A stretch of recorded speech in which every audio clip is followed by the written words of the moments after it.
maneira de conduzir isso. É por isso que eu falo que é construção, quer dizer, você ir na reunião de pais, porque eu canso de ouvir isso, a professora dizendo, agora mandam a babá, ou mandam a babá no pediatra com a criança. Como assim, entendeu?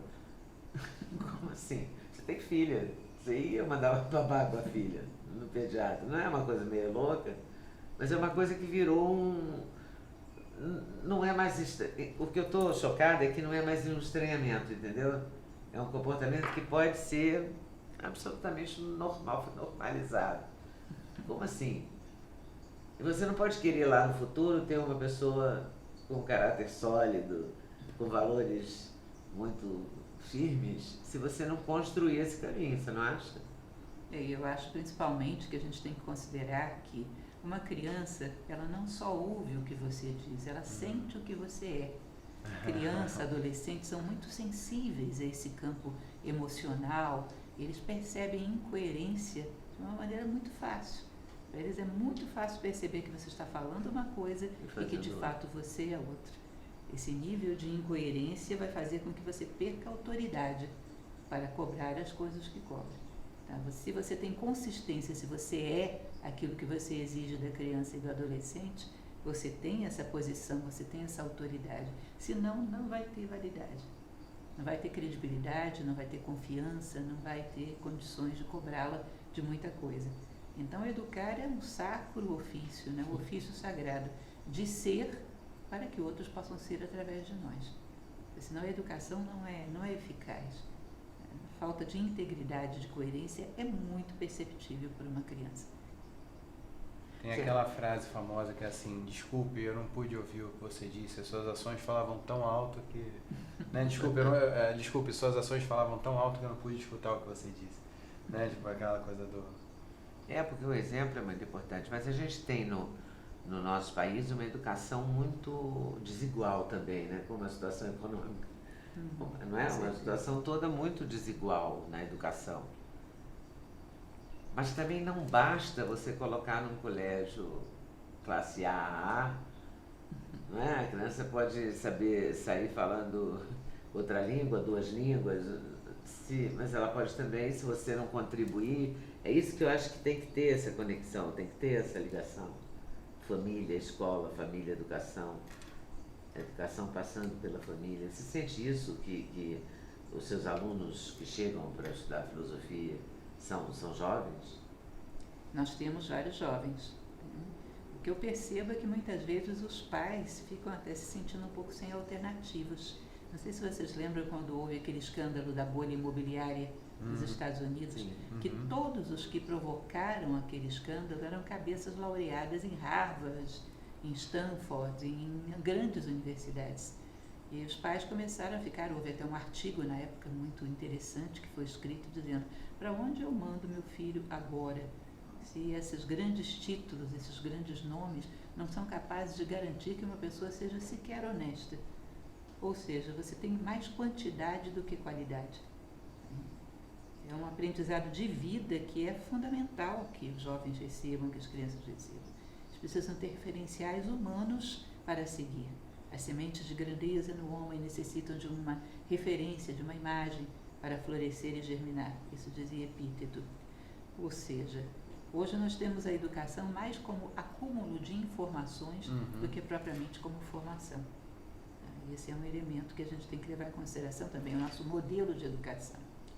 Eu acredito que antes que a criança comece a fazer as primeiras continhas, ela já teria que ter um ensinamento de lealdade, de honestidade, de solidariedade bastante consistente.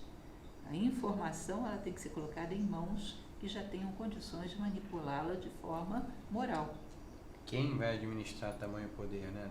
Tanto conhecimento? Quem é a pessoa por trás de toda essa máquina, essa estrutura? Porque o conhecimento dá poder. E se não há uma estrutura moral para esse poder, ele se volta contra a sociedade, contra a própria pessoa. Contra a própria pessoa, porque eu vejo muito mais as pessoas mais perigosas do mundo, as pessoas que mais disseminam o mal, como também vítimas do próprio processo.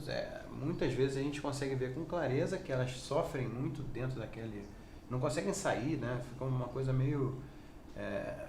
presas ali naquela roda de rato ali, né? correndo ali em torno daquele negócio, fazendo mal, mas e o meio também É um hamster.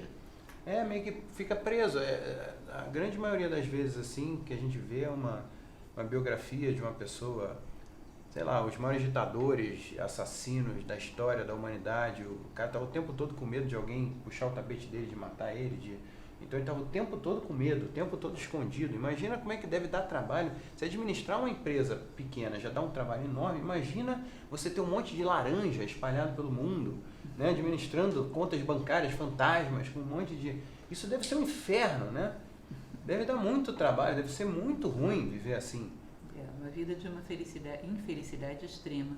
Mas eu insisto naquele ponto que eu tinha falado para vocês. Se a gente for pegar os grandes crimes, aqueles que entraram para a história, aqueles processos de massacre, de genocídio, não foram feitos por pessoas que não tinham escolaridade, que não tinham cultura. Pelo contrário, dá um trabalhão administrar Isso toda é que é a triste, maquinária. né? Torna tudo mais triste. A gente pensa, bom, a violência vem da falta da desigualdade social.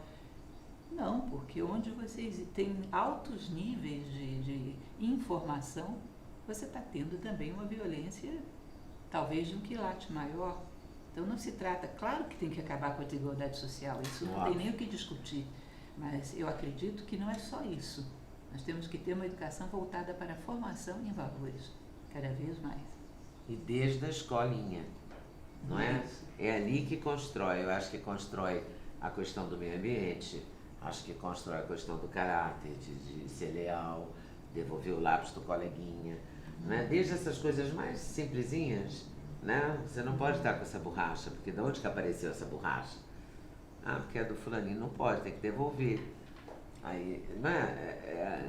Essas coisinhas e todos os temas transversais da educação no Brasil podiam ser adotados na escola, né? A questão do lixo, a questão da água, a questão do respeito aos animais, a questão do respeito humano, isso tudo, não é? Podia ser, tudo tema transversal, já chama tema transversal, já é para não se envolver muito, né? Eu já me irrito muito com isso, com essa coisa.